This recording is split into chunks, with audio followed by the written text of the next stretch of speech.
그 벌침 시술에 의한 그 반응 중에서 이제 이상 반응에 대해서 말씀드리도록 하겠습니다. 벌침 요법에는 이제 반드시 이제 반응이 나타난다 그랬어요. 그래서 반응은 대체적으로 정상 반응, 이상 반응, 호전 반응 이렇게 나눌 수 있는데 이제 이 시간에는 그 이상 반응에 대해서 이렇게 생각해 보도록 하겠습니다. 아무리 좋은 약이라고 해도 100% 이렇게 장점, 좋은 점만 있는 것은 아니죠. 마찬가지로 이제 각종 질병에 탁월한 그 효과가 입증된 이 벌침요법에도 예외는 아니에요. 인체에 이제 봉치맥이 주입되었을 때 이제 체질이나 그 사람의 나이나 성별, 직업, 또 그 외에 그 사람에 따라서 봉독 면역 정도 등에 따라서 이제 반응이 여러 가지 모양이나 형태로 이렇게 나타나는데, 이제 경우에 따라서는 그것이 좀 심하게 나타나는 그 이상 반응이 나타나기도 해요. 그래서 이상 반응은 크게 이제 세 가지 정도로 우리가 나누어서 생각할 수 있어요.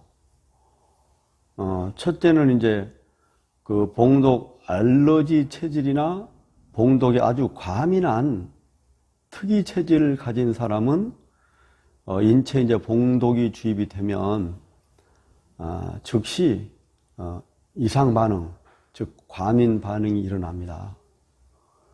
이런 체질의 사람을 이제 봉독 과민성 알레르기 체질이다 이렇게 이제 말합니다.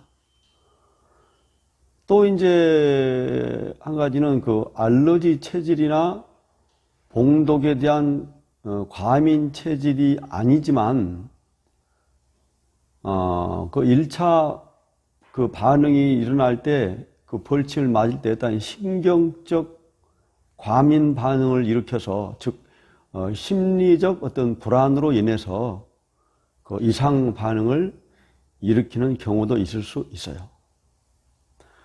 그리고 이제 또 세 번째로는 그 정상 체질인데 그 시술자가 무주의 또는 어떤 부주의로 인해서 봉독을 과다하게 주입함으로써 그 이상 반응을 일으키는 경우도 있어요.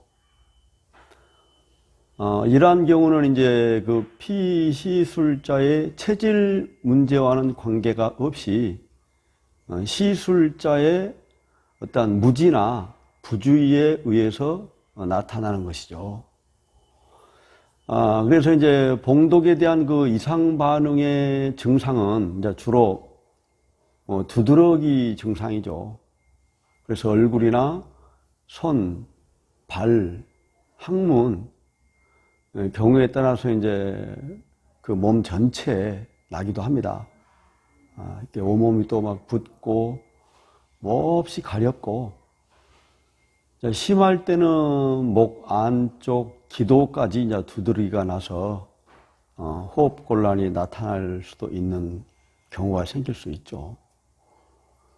그리고 이제 막 손바닥이나 발바닥 또는 눈이 가렵고 목이 가렵고 눈이 충혈되고 뭐 구토, 발열, 심한 복통, 설사 이런 것이 날 수도 있고 더 심한 증상이 나타나면 뭐 실신하기도 하고 졸도할 수도 있고 최악의 경우에는 그런 경우가 뭐 거의 벌침의 원칙만 지킨다면은 그런 일은 일어나지 않지만 그런 이유가 이제 일이 어떤 시술자의 부주의나 또한 체질에 따라서 이렇게